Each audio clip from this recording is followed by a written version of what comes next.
La 13e finaliste de cette soirée, c'est Tamara Dupuis du laboratoire Recherche translationnelle et innovation en médecine et complexité pour la thèse Navigation en temps réel de biopsie prostatique assistée par intelligence artificielle. Bonsoir Tamara, merci de me rejoindre. Bonsoir, merci. Nous nous entendons, c'est parfait. Vous allez nous présenter votre thèse en 180 secondes. Vous vous sentez comment, Tamara ? Excitée. Excitée. Bon, bah ouais. Alors, on laisse pas l'excitation envahir plus votre attention et votre énergie. C'est parti pour vous pour 180 secondes. À votre signal, je disparais. Et comme pour les autres. Allez, c'est parti.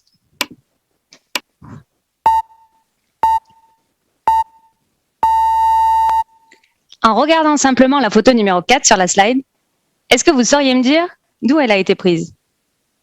Si on se contente uniquement de ce peu d'informations, non, c'est pas évident.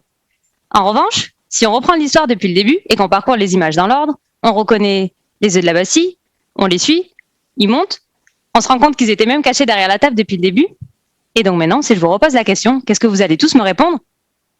Certainement d'en haut de la Bastille. Cette analyse que vous avez faite, là, en moins de 30 secondes, elle a été très naturelle pour vous. Vous vous êtes simplement basé sur la progression logique des événements des images, en suivant les œufs, et en vous adaptant à chaque fois au nouveau point de vue de l'image. Ça a été très naturel parce qu'en fait, c'est quelque chose que l'on fait depuis qu'on est tout petit. Et depuis tout petit, on a un copilote hors pair, notre cerveau, qui nous permet de cartographier un espace et d'en créer une représentation mentale complète en combinant plusieurs points de vue correctement.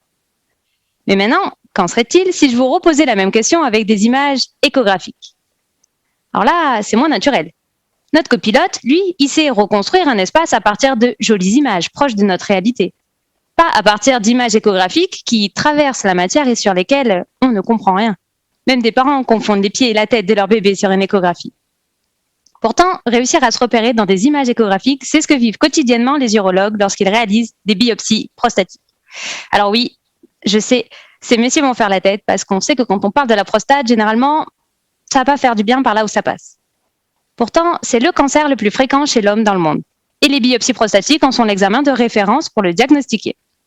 L'urologue se retrouve à devoir prélever des échantillons de tissu de prostate à l'aide d'un petit pistolet placé dans le rectum du patient. Et les difficultés sont multiples. Déjà, atteindre ces petites cibles le plus précisément possible. Guidés par des images échographiques où on ne les voit presque pas, et le tout en étant très peu accessible, de par l'accès d'entrée, et limité à des mouvements très délicats pour vous, messieurs. Mais surtout, votre prostate, elle est joueuse, et elle bouge tout du long pour esquiver le tir. Donc si je résume, c'est tirer sur une cible, petite, peu accessible, qu'on voit mal et qui bouge. Super. Ça fait un petit peu beaucoup de problèmes à gérer pour une seule et même personne, non ? Un copilote ne serait pas trop pour aider l'urologue à se repérer. Et nous, on peut créer de tels copilotes en exploitant des outils d'apprentissage automatique. Et pour reproduire ce que nous avons développé naturellement tout au long de notre vie, pour eux, il suffit d'implémenter des modèles mathématiques que l'on va entraîner sur une multitude d'exemples.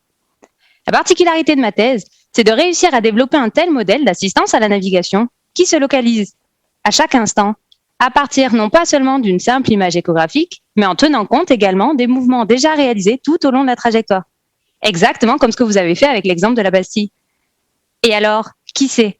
Assister avec notre copilote, les biopsies prostatiques de demain pourraient alors se faire en un tour de main. Bravo Tamara, merci beaucoup.